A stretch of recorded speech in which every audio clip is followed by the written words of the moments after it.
Good afternoon everybody, it's your old pal Martin Millet here. I hope you're going well.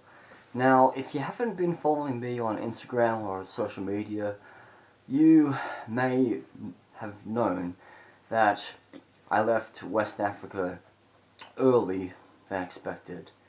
And I'll tell you the whole story right now. Okay, so my aim for the trip was to fly to Banjul in the Gambia and try to get to 4 various countries in West Africa, like Guinea-Bissau, the Gambia, Senegal, Mauritania, Western Sahara, disputed, Morocco. I originally planned to just drive from the Gambia to Morocco by public transport, as I decided I'd skip out on Guinea-Bissau for at the time. So it was Friday the 19th of November 2021, my 36th trip around the sun, my 36th birthday.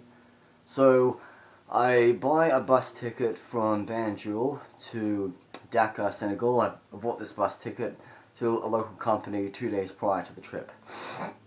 Now, when you travel in West Africa, most countries, they do require like a visa. The Gambia is visa-free for a lot of Western nations, and the same was with Senegal. Sometimes in the past, Senegal, they basically said, oh, you European Unionists, you need a visa, and then like 6 months later, like, oh, you don't need a visa to come to Senegal. Stupid phone. Oh wait, sorry, I'm actually just editing a video right now.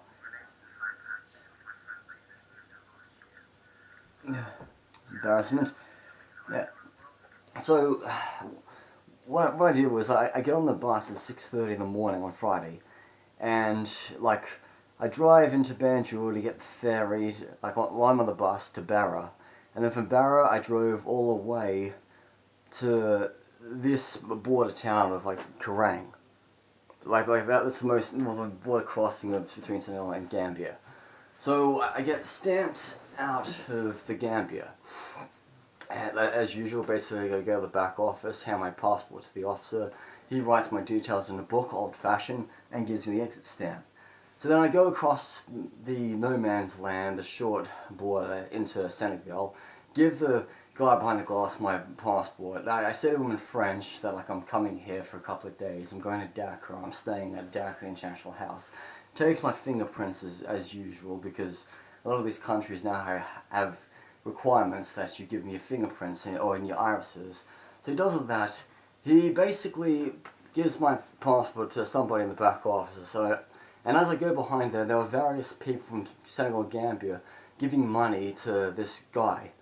And so this guy who's in charge of the whole thing, he basically says, I don't have authorization to enter Senegal. Now this authorization thing happened many months ago. It mainly affected EU citizens who wanted to come to Senegal, who had to like fulfill requirements. Like you couldn't just fly into Senegal and come here on a tourist visa. You had to apply for authorization. I checked the FCO. This authorization thing did not apply to British people. I checked the Senegalese embassy website. It said I didn't need a visa.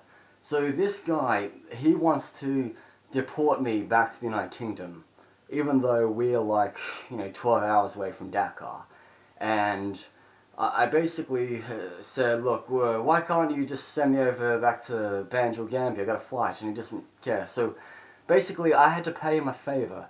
I had to pay him 60 euros. So he gives me a stamp. And he was like really aggressive and demanding.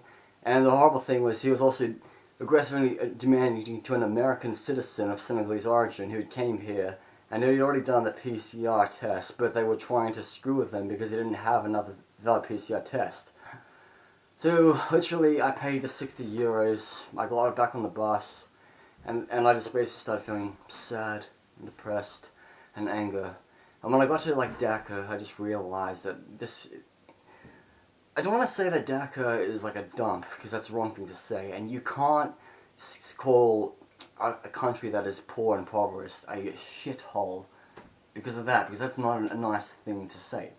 I could literally say, in my opinion, that Birmingham is a shithole, but that's because of my experiences. So like, I'm walking around Dakar and I can't find anybody to change money. It's just so horrendous. You're like, why isn't there a bureau de change? I'm going to many different various money shops, remittance, and I can't even change 50 euros. So I get to the hotel and they want to charge me for a room instead of a dorm that I already pre-booked. So I decided last Friday that I would leave. I basically thought, look, I am too paranoid that if I continue on to Mauritania, the border guards on Senegal, they will ask me for more money. Because I was told at the Karang border crossing that I would need to ask permission from the Mauritanian embassy to get authorization to cross that border, which is a load of bollocks, a load of rubbish, that's a load of stupid nonsense. And so I paid £250 on my flight on Iberia, flight from Dakar, Blaise Airport, all the way to Madrid, 4-hour layover, and then go back to London Heathrow.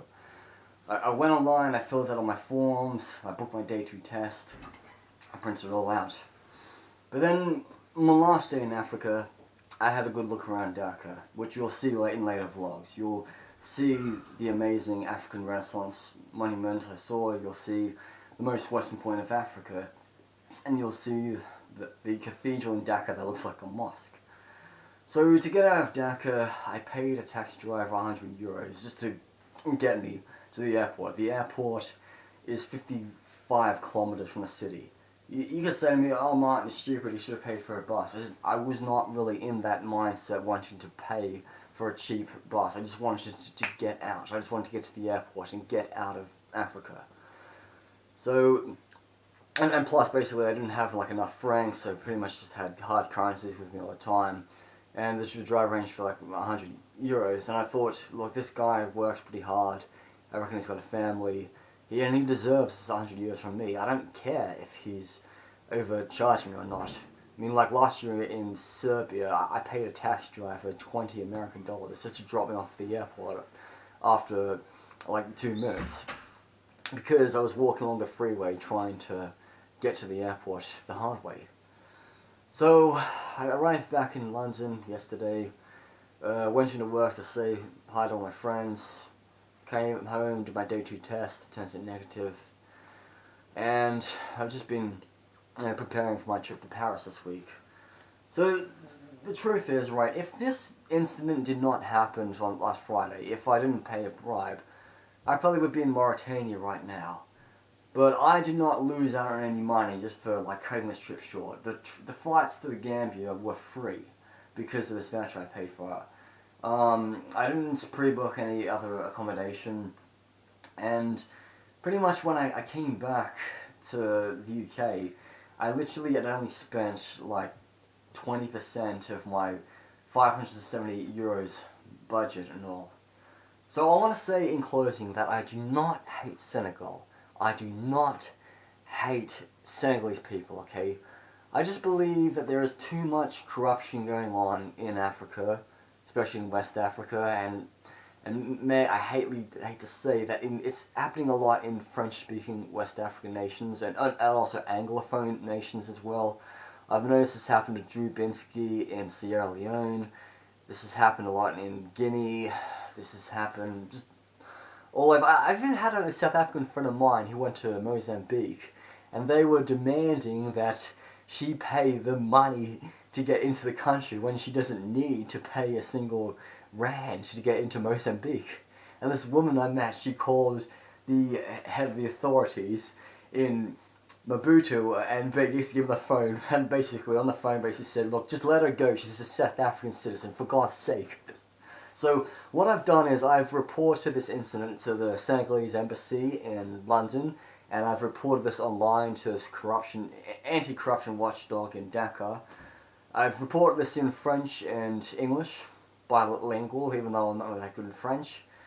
But I do hope that, you know, only give money if you are really in fear of your life. Like, if you're gonna get locked up in an African jail for like not paying money, you're best to pay money and get the F out of that country before something bad happens.